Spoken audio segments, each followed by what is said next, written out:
everybody, Joel Rather here, back with another Hunt, Hike, Harvest podcast. We are fortunate to have a guest on today, someone that I've been on her podcast before.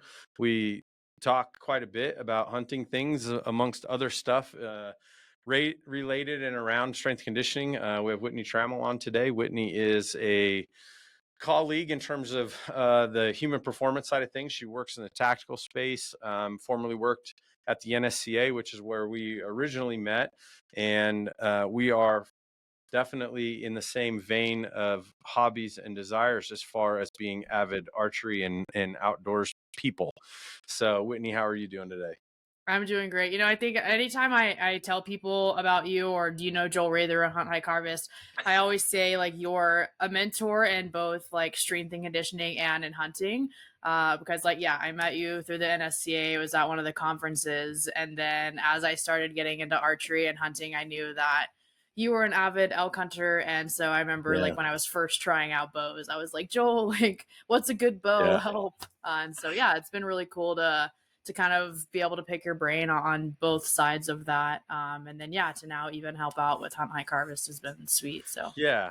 And we have some cool things. We probably won't touch on them today, but we got some cool things we're working on, which I'm excited about as well. And yeah. hopefully soon we will share some of that with the world. All of our avid listeners, right? I always joke all 12 of them, All but 12 of them. Hey, yeah, 12 all is better 12 than of none. them just anxiously sitting on the edge of their seats. So, Yeah. but no, it's awesome. And I've kind of been fortunate to sit a little bit on the sidelines and kind of watch your progression, both professionally in the strength conditioning world, as well as now kind of being on the hunting side of things. And you have just like kind of started dabbling and having some interest into now. It's like we were talking a little bit offline. We're going to get to some of those things today. Some really cool stuff, some awesome opportunities. And so talk a little bit about maybe just from a starting point for our listeners' perspectives, like what intrigued you or how did you kind of get to this space, which is like, this is something that I'm interested in. This is something that I want to do, and to, maybe get us up to speed on where you're at today. Yeah. So my dad and grandpa were both hunters. They were rifle hunters. Both of them passed early on when I was relatively young. But even then, like they got as many in Texas. I'm a Texas native. You get like 6 tags or maybe even more. Yeah. So it was like fill all your tags, fill the freezer. So even like once both of them had passed, we still had a deep freezer full of venison for probably another like 2 or 3 years after that. So it was a way of life I was familiar with. And I joke, like, as a kid, my mom would tell me that I was eating chicken because if you told me it was anything but chicken, I wouldn't touch it, or that it tastes like chicken. But still, like, as I got older and realized like what it was, like, it was a way of life, like going and harvesting meat and the food that you're eating that I was familiar with. Obviously I Sure.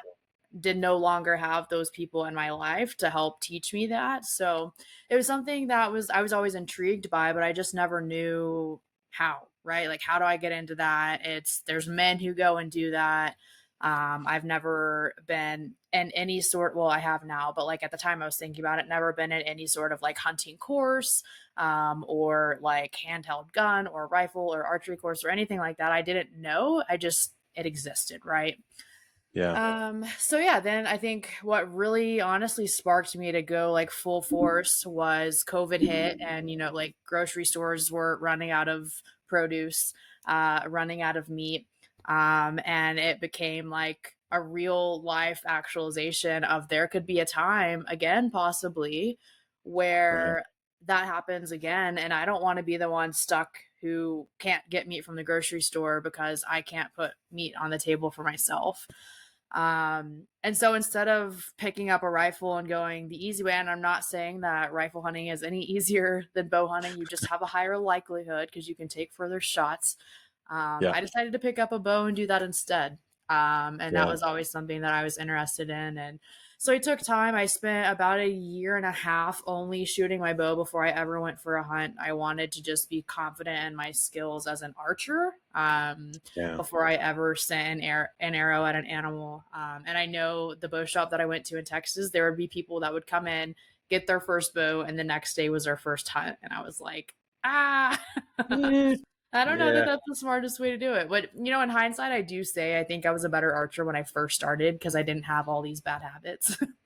um, and and now over Right. time, I've built bad habits. So I don't know, Sure. maybe I could have gotten right into it. I don't know, but yeah. So that was I was a way of life I was familiar with. I spent years trying to figure out how I would get into it or what that would look like for me. And then yeah, COVID just really sparked that, like, you better figure it out because this is real and this could happen again.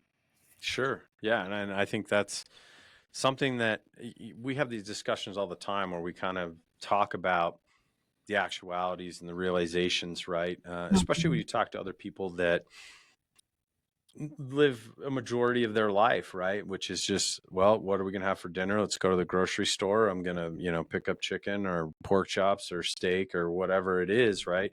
Assuming that obviously they eat meat. And the thought process that I think that goes behind so much of that is so far kind of in the background to people of what it requires to get that into that shelf or onto that shelf. And I think that these are interesting discussions. And we, when I was fortunate enough to be on the panel, like with Hunt League, and we talked about the Outdoorsman of the Year award and some of those guys, and they kind of discussed a lot of things that really were kind of eye opening to me, which was like the educational portion of it. And Wally, the guy that actually won this year's Outdoorsman of the Year award, talked about how one of his kind of I wouldn't say missions, but one of his objectives of something that he tried to do was they had multiple opportunities in the year where they had a holiday party or they had a bunch of people over or whatever else, and he prepared a whole bunch of the game meat that he had shot an elk and a deer and some other things, and shared it with people that had never eaten, wild game before. And they're like, "Oh my gosh, like this is amazing." He's like, "Yeah, Yeah. well, I harvested that animal and I processed it and I made it and I brought it here to you." And I think that that's it's a, we could obviously talk for probably hours just on that subject alone. And, I think that that's kind of an interesting thing as us as outdoorsmen and outdoorswomen, have to kind of, you cross this threshold of what that process looks like. And I find that the older that I get, the more value that I have put in, the more I think the more the higher level of appreciation that I have for even Mhm. the animals themselves and that process, So maybe talk a little bit about that for you, because now you've kind of crossed into that side and you have managed to get to where, you've done quite a few hunts, and I know you've had some success. I know you've taken some animals. Talk a little bit about that for you, because I'm interested to hear kind of like how that Mhm. process has went for you, kind of getting the other side of that now. Yeah, I think at first, and also like a big reason for me is like the conservation aspect of it. But like interestingly, that was not I don't want to say not my draw to it. It was like once I started to learn more about hunting and the outdoors, it was like, oh, not only am I putting meat on the table for myself, I'm contributing to a bigger part of nature and the Sure. world and society or whatever. So I remember the first deer that I put down, which I laugh and say it's probably the biggest buck I'll ever put down. I lucked out with a nice like 10-point whitetail on my first animal ever. Yeah, Um, that's tough right out of the gate. yeah, right. I don't. It'll be a while before I match that one. But there was an older gentleman who I had met in Texas. And he liked helping kids learn how to hunt. He liked teaching kids, and specifically, he worked with kids who had autism. And so he would do like a big hunt every year on youth weekend, but even like throughout the season, he would continue to help kids. And he kind of heard that I was interested in learning and getting into it. And he was like, obviously, you're not a child by any means, but if you're, nonetheless, I love teaching. Right. So just anytime he didn't have anyone out there hunting with him, he was like, come out here. Like, I'm not going to charge you a dime. It's not even guaranteed that you're going to harvest anything, but there's no better experience than just like going out there and sitting. And most of it was blind sitting in Texas and kind of like South Texas area. And there was like that big buck that we would see time and time again, and just it was never a good shot opportunity, or he came at the wrong time, and finally one day like finally got to execute, and it was great. But so yeah, executed, and we're sitting there, and he like wants to take pictures with it, and I made a comment of like, I don't feel right taking a picture with this animal. Like, something felt weird. I had just shot an animal. And then I'm now sitting here like smiling, holding his antlers up. Like, something felt weird about that to me. Yeah. And I was like, not that it's wrong. There's absolutely nothing wrong with it. And I've done it before again, even thereafter that. But I kind of talked with him about that, and I cried a little bit too. I was like, I took a life at the end of the day. I recognized in that Right. moment the role that I was playing in conservation and society, insert whatever word there. Um, but that was what it took to put meat on the table. And time long, long ago, that's what people had to do if they wanted to eat. Sure. And so I think, yeah, it was tough for me to just, even still, like any animal that I've harvested since then, it is like, ah, okay, I took a life. That's tough, but out of respect for the animal, I try to use all parts of the animal that I can. Like, I have this axis hide right here is from the doe that I got. Like, obviously, I'm not going to mount a doe, but I want to be able to utilize all parts of the animal that I can. So that was hard and challenging at first for me too, and I think that'll forever be a sentiment that I have anytime I harvest an animal. Sure. Whereas I know, and the guy that I was with, I call him like my second grandpa. He was like, that's how you know, like, you're a true hunter. Like, you're in it for the right reasons. You're not just doing it because you found Right. some guy on the internet who's doing it. You're not just doing it because it looks cool, because you want the big grip and grin. Like, you're doing it for the right reasons. And like, Yeah. he's like, no, you're like, no better person do I want to teach than someone who's out here doing it for the right reasons. But it was hard for me at first. It was like an emotional thing for me to do. Yeah. Yeah, for sure. And I think those are all normal, and I would say good qualities, right? I think if you have no connection to that, right? I think it's like you get into the other side of those conversations, which is like your poachers and those people that maybe Yeah. don't hunt ethically and things like that, where the value system behind some of those things obviously just isn't there. And of course, there's extenuating circumstances you can probably draw Sure, from right. any one of those, right? But at the end of the day, I think that if you have some cognitive connection to Mhm. what that takes and what that means, and I think that's where us as outdoorsmen really run into the opposition, if you will, of people that don't understand that, and people that think that as you said, oh, you're just taking you're taking a life and this and that, and it's like, well, yes, you are correct, right? But within all of that and what you mentioned in terms of conservation is there's a huge balance in what that requires. I mean, you can look at waterfowl and what snow geese do to, the tundra up north and all these other things where it's like, in order for us to have cohesion and kind of within our ecosystem, is there has to be those things. And there's a lot of arguments, and I don't necessarily want to go down that road, but in our current climate, within what we see in terms of ballot box biology and all these other things, there's a lot of struggles that go on right now, and obviously it's important that we try to do our best to support, convey, be Mhm. educated, right? I think that's a big part of it as well, to make sure that we play our part in the grander scheme of things. And especially when we think about big game hunting and stuff like that. I mean, the Mhm. success rates are pretty low. I'm a testament to that. So I tell people that I'm a pretty good strength coach and a pretty average hunter. So um, that's a kind of a funny story with one of the publications that we just kind of finished up, that I know you saw with Mike, and he's like, well, what do you want me to put on there? And I'm like, I don't know, professional strength coach, average hunter. I'm like, I mean, uh, I know a lot about hunting. It doesn't mean I'm any good at it. So, But I but think like To that point, and I think that is a lot of people, and I hear stories all the time. They go, and I'll give two kind of different perspectives here. One is you just see on social media like the big names, and they're harvesting something every single hunt that they go on, and that's Right. for one of two reasons. That's one, because they've been doing it all their lives, so they know where to go, they know where to be successful, or two, they have access to private land or outfitters, the money to Right. pay outfitters, all of that stuff, and at the end of the day, still nothing is guaranteed. But when Sure. you have all these opportunities to increase your likelihood of success, then yes, you have more and more grip and grins to post on your social media. And I think at Right. the end of the day, that's what a lot of people want to get into hunting for.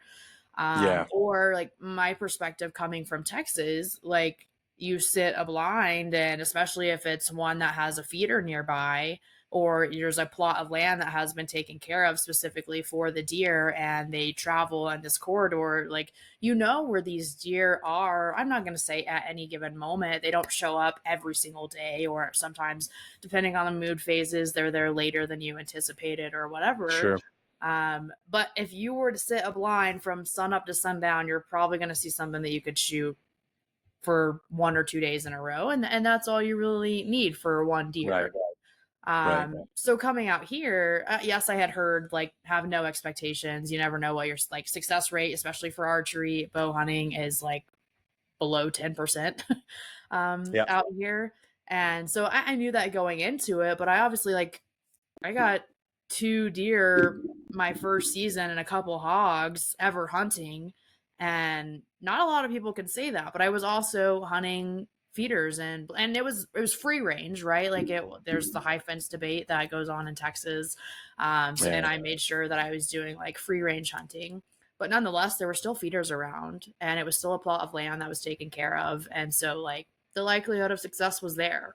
You just had to Yeah. sit long enough.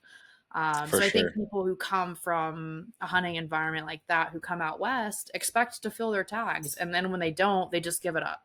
Like, oh, okay, Yeah. well, I'm not going to do that anymore because that's not as easy as I thought it was going to be. It's too hard.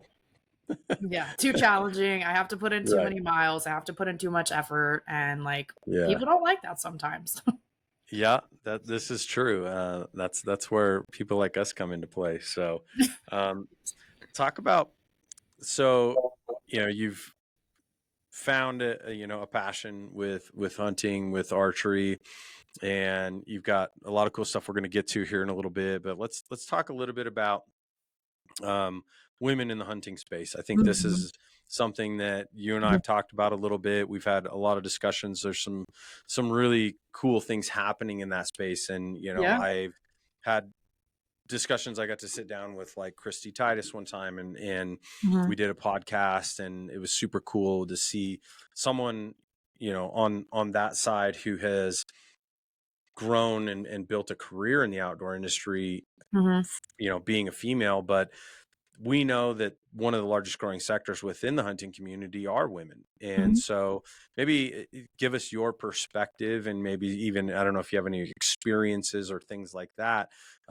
being a woman in that position where, this is something that you foresee doing, is for the rest of your life, essentially. And tell us a little bit about kind of your perspective as far as that goes, Mhm. experiences that you've Yeah. had, what you foresee, maybe in the future, that type of stuff, and maybe even your role, because I think that there's a lot of opportunity that exists in that as well. That I'll touch on a couple of those maybe after you chime in. Yeah. Yeah, I think with anything there's bad eggs in every basket. So I think and like women or men in any industry. And so I think having my background in strength and conditioning in a male dominated field, also working with military and a male dominated population, Yeah. like I kind of had my head on straight going into this. Once again, another male dominated field where I am the minority, and that's just been that way my entire career. So I don't want to say like expecting anything on that front, but I just knew it would be like I would either get positives and like have a lot of respect for it, or it'd be the other end where like, oh, you're just doing this for the attention and you just want to do it to look cool and get guys and all of that stuff. And don't get me wrong, there are women who do that and they're very For easy to sure. point out. But I think I've just even early on in my career, like, was always told if you want to be a woman in a male dominated field, and they're like, no disrespect to this, and I took no offense to it, but like, you're gonna have to have your head on straight. You're gonna have to be serious. You can't come in here like trying to look cute all the time. You're like, these guys aren't going to take you seriously if you look like Miss Priss walking in here, who just like cares what she looks like all the time. And like, Yeah. that's just been ingrained in me since day one of my like first internship ever.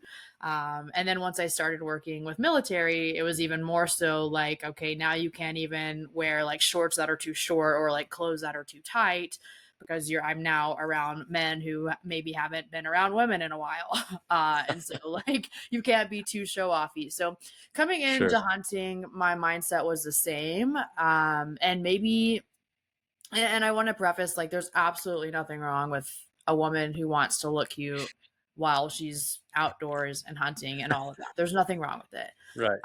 But I think I just took so much of a step back from that because I, like, in my career, I wanted to be respected in my career. So and I still do take my job very seriously. So I'm going to do what those who have been in it longer than me tell me to do. And so same thing coming into hunting, it was like, all right, I know what it's like to be in a male dominated field. I'm just going to keep doing what I do best. I'm going to be myself. I'm not going to be show offy. And like, if it takes me somewhere, great. And if it doesn't, like, it's still a passion of mine and I like doing it. Yeah. So I never really, and I've gotten some really cool opportunities from being a female and hunting. And I've even had guys who are like, oh, you get to do that because you're a woman. And I'm like, no, actually, I get to do that humbly because I'm a good person. Like, and I'm Right. social and Yeah. I talk to everyone that I come in contact with. And people at the end of the day like good people because I know other women who don't get opportunities, but Sure. because they're in it for the wrong reasons. Yeah. So like I said, good, there's bad eggs in every basket, but I think my experience has been incredible and has been very well received from my peers and other men, uh, because of probably how my career has been. Like I Yeah. said, I didn't come into this trying to be show offy or anything like that. That was never my intent. It was just something that I enjoyed and has like slowly become the biggest time clunk of my life. Yeah. Right. Well, and I think, as you mentioned, right, it's you you've always had the right intentions, right? This was something that you identified as something that you wanted to do. You found out you really enjoyed it. It's something that is a hobby and a pastime without any like underlying, you know, intention or any specific goal in mind, or maybe you do, I don't know. We can obviously talk about like bucket lists and things like that, which we can consider to be goals, but really no agenda, so to speak, other Yeah. than that you want to enjoy the outdoors. You like being outside. You love the aspect of the hunt. You like the preparation. I know you train and you shoot a lot, and we've shot together before. And I'm glad we don't keep score because I probably would lose at that too. And so it's one of those things where I think that, as you said, with taking that approach, Mhm. and you're seeing some things that now are kind of presenting themselves to you and some stuff like that, that have all come organically based on the fact that you didn't have an agenda in mind and you weren't trying to prove anything. And you didn't start going and shooting Instagram reels and stuff like that to draw attention and stuff like that. And so I think that that's a cool kind of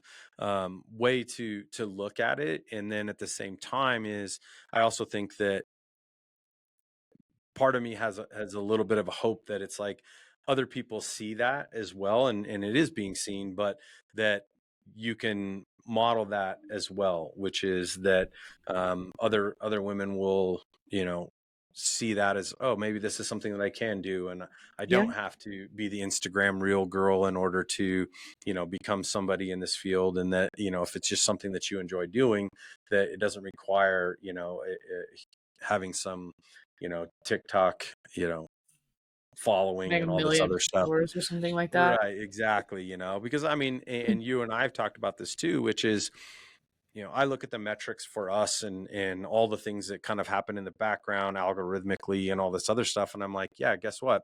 90+% of the people that follow us are men.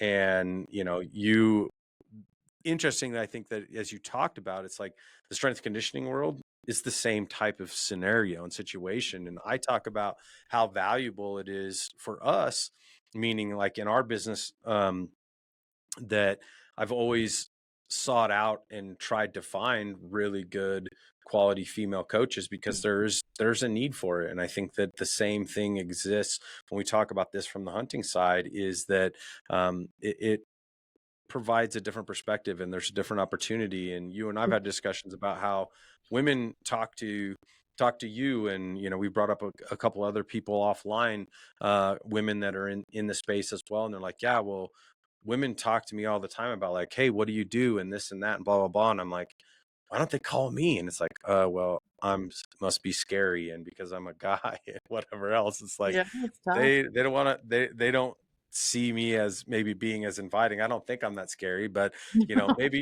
maybe talk about Yeah. talk about that really quick, which is, Okay. do you see yourself as being someone who can influence more women to get into hunting? And is there Yeah. any goal or on your side to be, hey, this is how I'm going to lead, and maybe it's just you're just going to continue doing what you're doing? Have you thought about that? Yeah, I think, and that was with the podcast when everyone's like, "Oh, what was your goal in the podcast?" or "Why'd you start a podcast?" And at the end of the day, like whether I'm coaching, whether I'm talking about hunting, the outdoors, like I just like educating, right? And so Right. my intent with the podcast is to bring on people who know way more than I do so that selfishly I can learn. Sure. But also anyone who listens can learn and take something away from it as well. And I get more and more women who, and honestly, a vast majority of my following is men also, because more men are in strength and conditioning and more men are in hunting than are women. Yeah. But like more and more, I actually looked the other day and I'm like slowly starting to get more women listeners and followers. And I was like, God, I love that. Yeah. And I get women who reach out to me who are like, hey, whether it's how did you get into this, or like where can I start? Yeah. What's a good starter bow for a woman who's never shot before? All these different things. And I think, maybe most people will hear this and like, no, we don't want any more people hunting, which like, screw you. It's a free country. Like we can do what we Yeah. want to do. Um, but I think more than anything, it's so much bigger than women being in a male dominated field for me. It is women being confident in themselves and feeling capable in themselves, because that is Yeah. what the mountains have done for me, is that and same thing in the weight room, is that it translates to all other aspects of my life. Like Sure. I go into any situation knowing that I'm capable. I might not be the best at it. Like the Packout this past weekend, I knew Jessica was going to whoop my ass in it, but she clearly has more weight and more height on me, and she's just a monster and she's a badass. And I'm not saying that I'm not, but like she had a clear advantage. But Right. that doesn't mean that I didn't go into that thinking, well, because someone can do better than me, I can't do this. It was like, I'm capable. I'm going to throw all this on and I'm going to do the damn thing. Yeah. So I And think, you did. yeah, and I did. And it was not great, but I did it. Hey, uh, you did awesome. I couriered you through yeah. the start to finish. Yeah, I certainly needed that. But yeah, I think more than anything, it is like whether it's encouraging them to just go for their first hike, or encouraging them to feel comfortable in the weight room, or encouraging them to pick up a boat, or whatever that looks like. Sure. Because yeah, that translates into so many other aspects of life. I know it has in my life, and I hear that it has Yeah. for other people as well. Yeah, I think that those are some things that I've found out kind of in my progression of, I will call it like my progression of physicality, or as I get older, lack thereof, which Yeah. is going from this world of sport, which has been, encompassed into my entire life at this point, Yeah. and going from an athlete to a coach, and you kind of go through your 20s and 30s, and now, in my 40s, where it's like you're young and dumb and think you're invincible, to like, okay, I want to try and like hang on and hold on to these things as long as I possibly can and show that I'm still competent and athletic and all this other stuff. And now I'm kind of like on the other end of this where I find myself doing things like, last year was like the death hike. And I've got some other things that I'm going to do hopefully this year where I think, as you said, like gaining confidence almost in Mhm. yourself, where I'm trying to like evolve a little bit sometimes to continue kind of proving to myself in some ways that, I can still do some pretty tough things, some hard things, some amazing things. And you kind of mentioned, I'm like, as you were kind of saying it, I'm like, the mountain is really has no gender bias whatsoever. It does not care, if Mhm. you're male or female or whatever. It's like if you and I go out and we're gonna go hike in 3 ridges, it's gonna be the same, regardless. We're gonna go the same distance. We're gonna Yeah. travel the same, and I like so to think I of think it that that's interesting. I like to think of it as like when I was in my last job, the guys would have to do a lot of pool stuff, and the pool was known as like the great equalizer. The water Yeah. doesn't care if you're strong, if you're fast, if you're fat, if you're thin, like you just have to be good in the water and you have to be fit enough to be good in the water. Like same thing with the Right. mountain. It's the great equalizer. It doesn't care if you're old, if you're young, if you're fit, if you're fat, like you just have to get out there and you have to do it. And I think like, and I've had conversations with people, even in kind of like the latest podcast that I put out, like both Mike Hearn and Josh Walker, they were talking about all these people who like to go like miles and miles and miles deep in the backcountry to like prove something to themselves. And they're like, Yeah. and they're probably not even finding success that far back, but they just wanted to go that far back because they wanted to come out of it and be like, oh, I put in 20 miles in 2 days. Yeah. Oh So I, yeah. I think there's a time and a place for that. If you want to, and I think that you should do those hard things. You talked about the death hike that you did. If you do that again, count me in because I'd love to do that. It's coming Um, up. I think if you want to do the 20, 30 miles with your backpack and camp and rough it out, like do that in the summer before season starts so that you feel capable going into the season and you kind of got that out of the way and you don't feel like you have to put all those miles on your feet now. Now, granted, if that's what it takes, then that's what it takes. But I hear more and more that because everyone wants to go 10, 15, 20 miles back, that's not where the elk are anymore. That's where the people are. Yeah. So I've like, been guilty. yeah, so get that out of the way in the summer or before season. Like that can be your like build up to it to know that you're fit enough to do whatever you need to do, whether it is 2 miles or 10 miles, and then Right. get out there during season and you've done the hard thing already. Now you're capable of whatever. You don't have to do the 10 miles. But yeah, I Yeah. think that's something where it's like I get wanting to do the hard thing and wanting to prove something to yourself, but don't do that during your hunt. Like do Right. that For sure. beforehand. Yeah. Because your hunt's going to be equally as challenging, especially if you have a pack out. Right. Yeah. Cool. So you kind of mentioned Western Hunt Fest. You've been to Western Hunt Fest before, but this was the first Western Hunt Fest you did the Packout Challenge. And for those of you that don't know, and before I forget, you also mentioned your podcast. I want to make sure everyone knows Whitney's podcast is Wild Strength Podcast. I was on her podcast before. She's had a ton of really awesome folks on there, and I would encourage you to go check that out as well. She continues to put out some great episodes on that side of things as well. So be sure you go do that. But let's talk a little bit about Western Hunt Fest and talk about your first experience doing the Packout Challenge, because we had last event, we had almost 50 people do the Packout Challenge, which was a massive record for us. And Cheyenne Mountain State Park was just amazing. But the environment and all that and the culture that's kind of going around that. But tell us about like your experience doing the Packout Challenge, what you thought, how you felt, and maybe I don't know, you can go anywhere you want with it. Yeah. Yeah, I think that obviously it's something I've been like eager to do. Like I've gone to a couple of them already and just like haven't gotten the chance to participate yet. In hindsight, I wish I would have also done the Raton one, but I was training for my half marathon and like I was just like, I don't know that I want to throw all that weight and like just put me under for a couple of days. So I didn't do that one. But I guess I can kind of like with that being said, I can kind of take like how I personally trained for that. And I think like I don't know, one big thing when people come to me and they're asking for training for any specific event or hunt or whatever that is that they're training for, there's no one way to do things, right? Like there's so many different ways to skin a cat. And I think there's just, and maybe it's something that you had said whenever I had you on, or no, I think it was Barnesy, like the methods are plenty, but the principles are few, or something like that. Yeah. That's definitely a And Barnes statement. yes, the methods are plenty, but principles are few.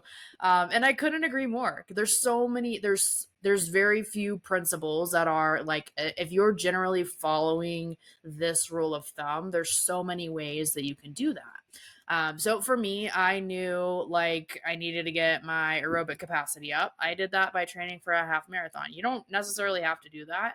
It was something that sounded interesting to me at the time, so I did it. But all while still doing max effort strength training because I knew I needed to keep my strength for a heavy pack out. Right. So what that looked like for me was like on a heavy strength day, say it was like a squat day, maybe I'm hitting 2 to 3 sets of 2 to 3 reps max, but I'm hitting about 85-90% of like what my max effort would be, so that I'm still kind of for layman's terms, like scratching that itch, but also like I'm stimulating the nervous system to like I'm still strong and I'm still capable, but I'm Right. not taxing myself by any means by doing a 5x5 or something like that. Right. So still keeping, but it would literally, yeah, just be that. And then I would do like my run for the day, whatever my run training was. And I felt like that was the best possible thing I could have done, because now not, I'm still running, but not as much anymore. I feel stronger than I've ever felt. And I spent 3 months training for a half marathon. And so I did, I know some people will say like, throw your ruck on, go do that kind of thing. I think I rucked twice, and it was just because I just got a new pack. So I wanted to see what it felt like. Yeah. And I threw like 40 to 50 pounds of sandbags in it, because I thought all I would be doing for the pack out was 75 pounds, half of it, but I ended up doing way more than that. A little Um, bit. but just a little bit more.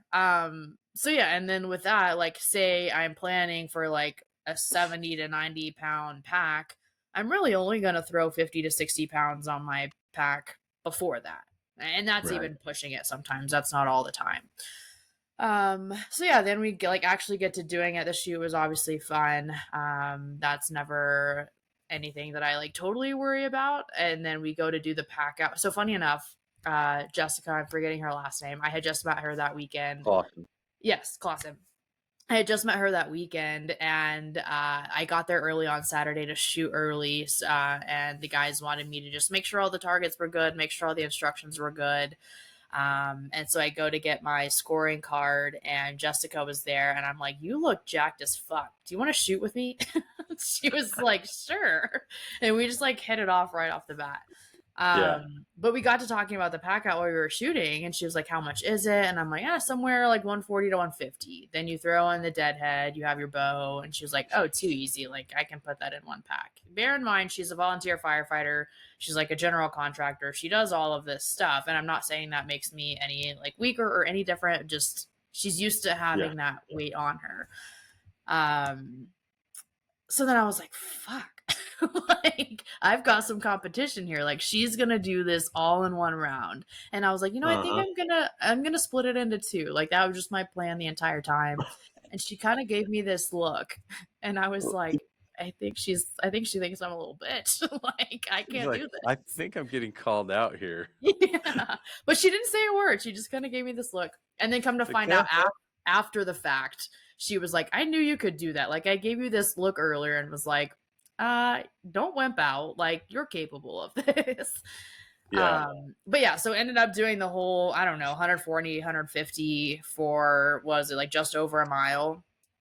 Yep. And once again, that was one of those things where like I knew I was capable. It was not like once I knew she was doing all of it, I had made up in my mind, I'm also doing all of it. There's no, 2 trips is no longer an option. Right. Because I probably would have moved just as fast with 75 pounds as I did with 150. Like I don't know that the pace would have changed very much, to be completely Yeah. honest. So I would have lost a lot of time on that. For sure. Yeah. But yeah, I was like, you know what? I'm capable of that because of what I've done leading up to that. Because of the training I've done leading up to that, I know that I can. I mean, I've squatted way more than 150 pounds. So I'm like, at the very least, I can think of it as like a million squat reps over and Right. over again Yeah. because I've done way more There than you that. go. That's And I think perfect. it's a mindset thing too. I think I'm big on when I was training for my half, like the power of one more. Like the longer and longer my long runs got, it was like, okay, I have one more minute of running, or I have one more mile, or I have one more quarter mile, or I have like one more turn that I have to make, depending on like the route Right. that I was running. And that really got me through that. So that was my mindset going into this too. It was exactly like I said. It's just like one squat rep over and over and over again, one lunge because I have to do one big lunge to get up, and then Yeah. just like keep walking. And so I think once you get to something that you might feel is beyond your physical capabilities, it becomes mental. Oh yeah. And you really have to tap into your mindset at that point. And if you don't have a strong mindset, that I think is what makes those things way harder. Yeah. I found that over the years, the more of these types of things that I've done, and the more hunts that I've went on, and whether it's, you know, ridiculous terrain. I mean, we've hunted in this one area where every single time that we've gone into this place, it's starting your day out by going downhill about 800, 900 vertical feet, and Mm-hmm. it's just straight down, and it's like grabbing trees, and it's just gnarly. And that's how your day starts, and that's how your day ends. You're going to go down it, and you're going to come back out of there Yeah. every single day, and there's just no way around it. And I've found that, like, it's created some callousing in my brain, which has Mhm. probably been good for me, Yeah. because I think that it's really easy to shy away from stuff like that and whatever. And I think over time I've grown to get to the point where I wouldn't say enjoy it, but I have enough kind of, wherewithal now where I'm like, yeah, I can do that, and I can get through that. Or Jason always calls it my angry march, when I kind of like get into this mode where it really starts sucking and everyone's dying, and I'm just like, nope, let's just go. Let's just Yeah. freaking go. And Mhm. I know I'm tired. Everyone's tired, and I'm just like, I start to kind of like get these beady eyes, and I'm just like, let's get after it. And I think that there's some nice qualities that come from doing hard stuff, right? And I think that hard isn't always appropriate. I always try to like disclaimer that a little bit, especially when we see stuff that goes on in the training world. Yeah. But there's a time and place for it, right? And there's things that exist out in, out in the field and stuff like that, or even just in daily life, where it's like, man, there's still a lot of good that can come from some of those things, and it can be helpful to us to endure or get through or push a little bit more outside of our comfort than maybe what we're used to. So um but I wanted to move on, because I definitely want to talk about this. You mentioned it before we got on, and we talked a little bit about like what's coming up in the year for you. And I Mhm. was like, let's just save that. Don't tell me all this stuff. I want you to share this. You've Yeah. got some amazing hunts coming up. I'm going to Yeah. sit here in pure jealousy, and tell us what your upcoming Yeah. hunting season looks like. Yeah. It's actually jam packed, and I'm trying to figure out how I'm even gonna squeeze all of it in. Quitting Um, your job first, probably. yeah, yes. And you know what? I've considered that as well. I've definitely considered that. It was funny last season. I was like, what can I possibly do to like get 3 months off? Like, can I take maternity leave without actually having a kid? Like, is that a thing? Like, why do they get to take 3 months off? And like, here I am not having a kid and I just have to work. Like, that sucks. But anyways, besides the point. So yeah, I'll start in August. I have so interestingly, and some people don't want me to like talk about this, but whatever. It's a cool tag. It's an over the counter tag, but a limited over the counter tag in Arizona. They just sell like a certain number of them, and once they're sold out, they're sold out. But you can hunt it 3 times in the year. So there's 3 different archery seasons in Arizona, and both of which you can draw a tag for or have an over the counter tag. But in that single tag, you can hunted 3 different times. So I was out there in January during peak rut. It was amazing. I've never spot and stalked deer before. Muleys and coos deer we were in. And it was just like super cool to see. But didn't fill my tag, so I'm gonna go back out in August when they're in velvet. And so if I land a velvet buck, that would be amazing. But it's a buck only tag, so I won't be. I saw so many does. I had like 3 does 10 yards in front of me in January, and I was like, frick this buck only tag. Like, Right. I'll shoot it. Like, if it's a mature doe, I will shoot it. I have no problems. But yeah, so I'll start that in August, and it's gonna be like middle of the summer in the desert in Arizona, and that's gonna suck. So But balmy. what was that? Balmy.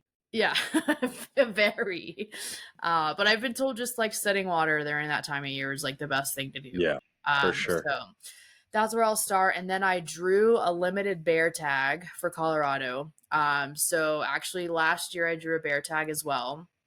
And the reason I put everyone's like, and I think you was the bear is like your, or a bear tag is like your bear insurance, Yeah. where people either use it so they don't see bears because they're like, anytime I have a bear tag in my pocket, I don't see bears, and Every anytime time. I don't have a bear tag, I see bears. I'm batting 1,000 in that category, by the way. That's so funny. Every single time that I have not had a bear tag, Uh-huh. I've seen a bear. Last year, didn't see a bear. Or last year, didn't have a tag, saw a massive bear. Year before that, had a tag, no bears. Like, I've crisscrossed like 5 years in a row of like, I'll get one. Nah, I won't. And I'm literally batted 1,000. It's amazing. I love that. Go So on. Sorry. no, you're good. And yeah, I think you were the first person who had said that. And then now I've heard it from like a million other people since then. And I hear with archery bear, specifically that time of year, it is literally just people don't hunt them, quote unquote, necessarily. They Right. just have the tag, and if they walk up on one, they shoot one. Right. But my intent in the bear tag last year was that like I didn't really know anyone at the time who was going to be able to go out with me, so I was going to be solo hunting, and depending on the size of the bear that I shot, a bear sounded a lot easier to pack out than an elk.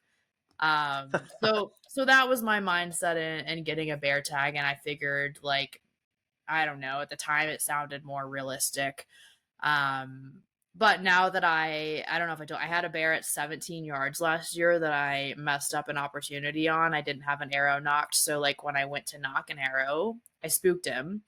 And I'm just like dead set, hell bent on getting a bear. I want no other hunt is important except for this bear hunt. Like, I have to make up for that.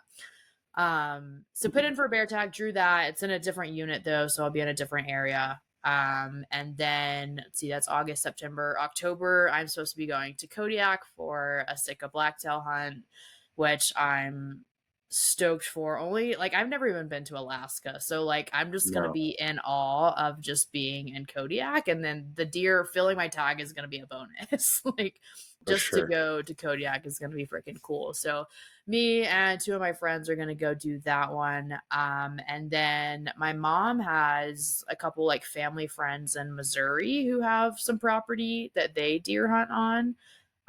And they said that I could come out in November. I think it's like their rifle season is super short there, but it would be during their rifle season.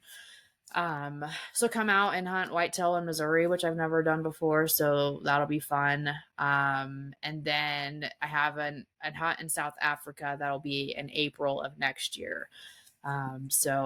So many things coming up that I don't know how you won that. You won the South African hunt, right? So yeah, so funny enough, story on that one. I won a South Africa hunt, and the way that the one that I won worked, I don't even remember the name of the outfitter, but it was like 4 women won, and the giveaway was split amongst those 4 women. So you weren't really coming home with much. And I'm the type where like I wasn't gonna fight with these women about what I wanted. Like, I would have let them pick first, and then I would just take last dibs. So I probably would have paid however much for a flight to go over there to shoot an Impala doe and then come back. Or like, so that wasn't worth it to me. So that all, like, I just ended up not doing that one. I kind of let them know, thanks, appreciate the opportunity, but just not something that I'm not interested in just going and harvesting a doe when I don't even get to bring the meat back. And Right. I'm not gonna mount a doe, so it just wasn't worth it for me. Um, but there was another hunt giveaway for South Africa for a different outfitter that me and a friend of mine entered into. I had tagged him, and then after that, he tagged me and a couple of his friends, and he won it. And I was like, the only reason you know about this is because I tagged you in it. So you have to take me with you. And that one was, it was for two people, but both people got what was included in the giveaway. So a way better opportunity. Like now I'm paying for a flight to go and harvest three animals, all worth mounting if I wanted to. Very cool. So way more worth it. So it's still a giveaway. That was one, but this one was my friend won it, and I just coerced him into taking me with him. Yeah, that's that. I mean, that's like some people would consider that to be almost this, a 10-year journey worth of good hunts there to be able to go do all of those. It's like a Missouri whitetail, Yeah. a bear hunt, going to Kodiak to do a Yeah. blacktail hunt, an Arizona Coues deer hunt, and then going to South Africa. It's like some people be like, I would like to be able to do one of those hunts, and you're gonna try it. Yeah. This is like And the grand slam of hunting. I'm like, you need to like yeah. And hire a camera person and chronicle your year. I was saying this before we started recording, like after this year, I'm gonna just like strictly hunt wherever I'm living because I recognize that, like, oh my goodness, that is like, yeah, a grand slam for a lot of people. But I For think sure. too, the opportunities for doing those have like kind of back to where we started the conversation have just come from me like putting myself out there and meeting people. Like, Right. in Arizona, the Arizona tag is just good friends of mine. And then out here, I have like once I told one of my friends who was familiar with the area that I put in for, and he was like, "Oh, I can literally just give you points on where bears are." So I was like, "Cool." So once again, just like connecting, meeting someone who's Yeah. willing to help me. Same thing with the Kodiak hunt. Have a couple friends who wanted to do it, and like this might be my one and only opportunity to go. And I'm just like in a phase of my life where I say yes to everything. um, so I was like, "Yeah, Hey, I'll go." And then yeah, my mom told me about the family in Missouri, and I was like, okay, I'll add that one to the list too. you're living the the story that I've told with like Jason and a couple of my buddies where I told them, I said, hey, we have, you know, friends in Texas, and I've got some former athletes of mine that live like down in Tennessee who's like reached out to me a while ago, and he's like, hey man, like we've got flooded timber hunts down here for like waterfowl. And I'm like, okay, cool. And then I got a friend of mine who does bear hunts in Alaska. He's a guide. Oh, cool. And Yeah. so it's like putting all of those pieces together. I'm like, one of these years, what we're going to do is we're just going to load up and we're going to do this hunt, and then we're going to move on to this hunt, and we're going to move on to this hunt, we're going to move on to this hunt, and we're just going to like hit all of them. Mhm. And it's just going to be a full year, and that's sounds like kind of what your year is going to look like. And so I'm massively jealous, and Yeah. it sounds like it's going to be amazing. And no matter what, I think that at the end of all of it, regardless of successes and failures or whatever else, Mhm. the story that you will be able to, to tell, the experiences that you're going to get and all that kind of stuff, coming out of this, if we come back and fast forward a year from now and go, hey, Whitney, how did all your hunts go? We could probably sit here for an hour and just let you Mhm. tell stories that are things that you get to look forward to, which is so super cool. And so that's awesome, and definitely excited to hear those stories. Some of them I'm sure we'll have offline, and Yeah. Oh, for we'll, sure. maybe we'll have to reboot it anyway, and we'll tell them online. Yeah. Um, if we've got as you said, the grip and grins and all that kind of stuff to go with Yeah. it. And even if you don't, it'll still be awesome to hear. So Yeah. Hopefully, and I always joke like last year I had two Colorado tags, and obviously we talked about this earlier. Like success rate in Colorado, especially over the counter, and archery is low. So I had no expectations in filling them. But once I like got through that season, didn't fill my tags, I went right to Texas because I'm still a Texas resident, and I was like, where can I hunt down here so that I could put some meat yeah, in my freezer? So that's kind of always my like back pocket place to go, is I just know a couple people down there where it's like, hey, you know what, I want to come fill a tag, or I want to come shoot. I guess for axis deer you don't have to have a tag, but hey, I'd like to come do a couple sits and snag an axis deer. Like, I I just need to know, start following you around. yeah, yeah. I know enough people down there where it's like, if I'm unsuccessful, and all of these fingers crossed that's not the case, that like if I still want to put meat in the freezer, I can just go right back home and do something like Yeah. that. So So outside of the dream season that's coming up, what's your ultimate bucket list hunt? oh man, it's like I struggled a lot with even saying yes to South Africa, because I got into Yeah. hunting to put meat in the freezer. Yeah.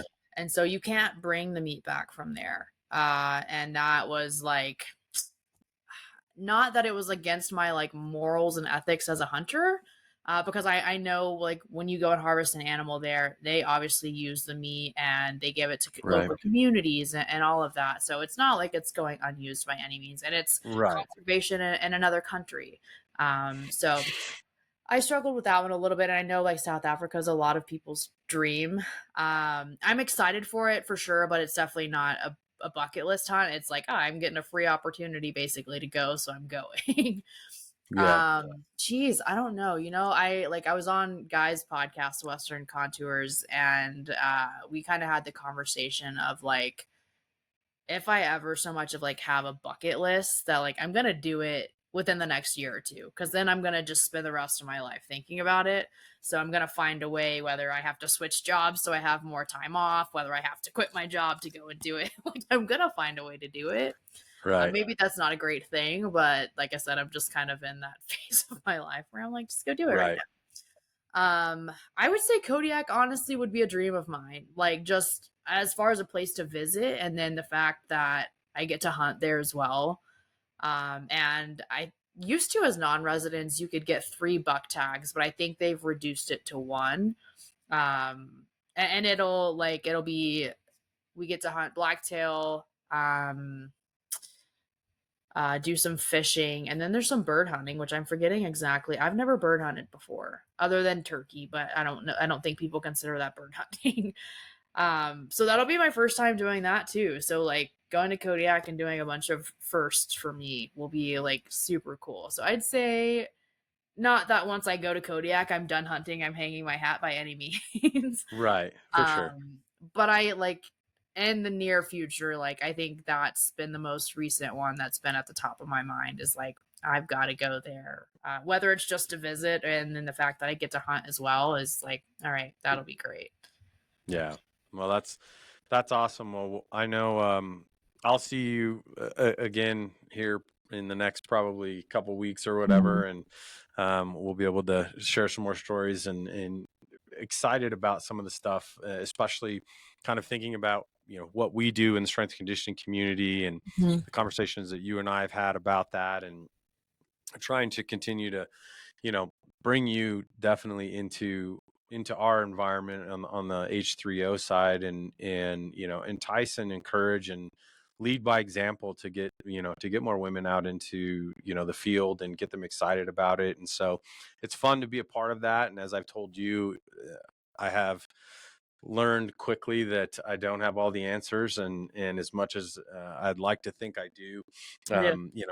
working with and trying to create relationships where the Mhm. people in and around you can do things that amount to a lot more than just yourself. And so I'm excited about some of the things that we're working on, and excited to see how your hunts go. I know Mike and Mike draw on that mountain goat tag. It's going to be a really cool experience for me. It's Oh, going to be kind of my first really outside of like elk and deer hunting. It's and casually and inadvertently running into a bear here and there without ever intentionally doing it. It'll be the first hunt of mine that will be yeah. really unique, so I'm excited about that as well. I won't even have a weapon. I'm just gonna be carrying cameras and things like that, which should be pretty cool. But we'll definitely look Yeah, forward to that'll be having so a much. lot of cool stories to When tell. are you guys Yeah. doing that one?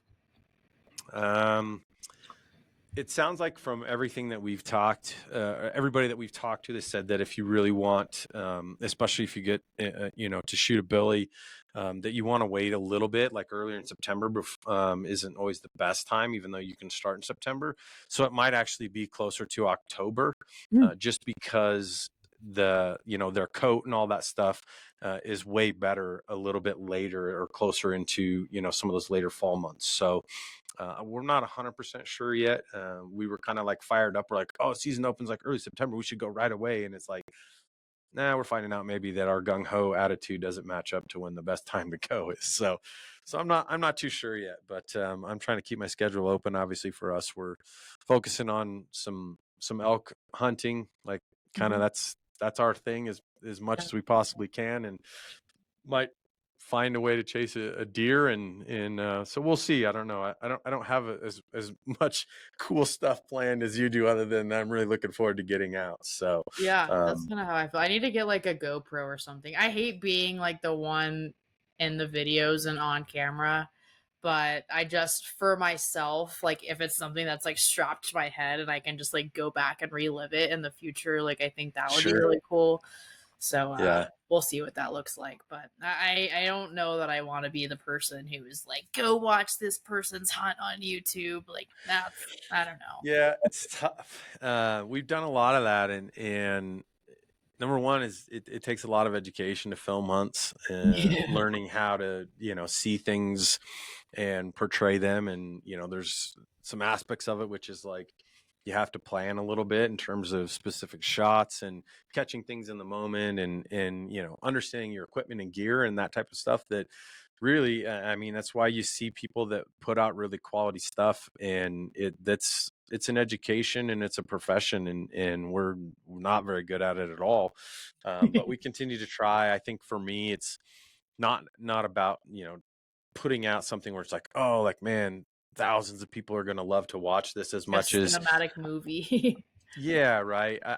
I've found that I enjoy doing it. I like to capture it, and in the hopes that someday maybe we will put together a really great one. Mhm. And I've found that as I put together some of our excursions and experiences, I mean, we have a couple of like waterfowl hunts that we've done. I mean, the one hunt that we put on our YouTube page was Jason, connecting on a really nice buck, and it ended up not being a successful hunt. We never found it, and we decided to kind of share it anyway because it was kind of part of one of those stories, right? Yeah, Which it's is like, real. this is hunting, this is real, and so someday maybe we'll get lucky this year and pull that off. But I never thought we would ever be YouTube sensations or anything like that with our filming quality. Yeah. I think we've So had similar conversations where it goes back to like being a humble coach at the end of the day. And the more humble yeah, you are, I feel like the less success that you see early on, anyways. right. And then as time goes by, it's just like a slow burn. You start to build success. Whereas Right. like the people who are like cocky and just like throw themselves out there and do everything and invest all the time up front, like they're obviously see success early on, but Yeah. I don't know. I don't have it in me to do that. It does take a lot of work, that's for sure. So, well, cool. Well, we will provide all of the correct links and communication and all that stuff. Be sure to go check out the Wild Strength podcast. Whitney's pretty easy to find on social media as well, Instagram, those types of things. We'll make sure that all that's down below. If you have questions, comments, any of that stuff, please leave them in the comment section down below. Obviously, we'd love for you guys to like and subscribe to our page, as well as to everything that Whitney's doing. Keep on the lookout. We got some really cool stuff coming that we're working on, and we'll look forward to seeing you again in person here pretty soon, and wish you the best of luck this upcoming season. So appreciate you sitting down with us, Whit.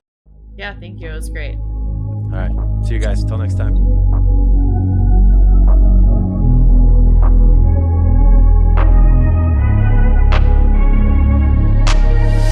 I'm changing who I am. I'm making a new plan, rearranging my life, and I won't look back ever again.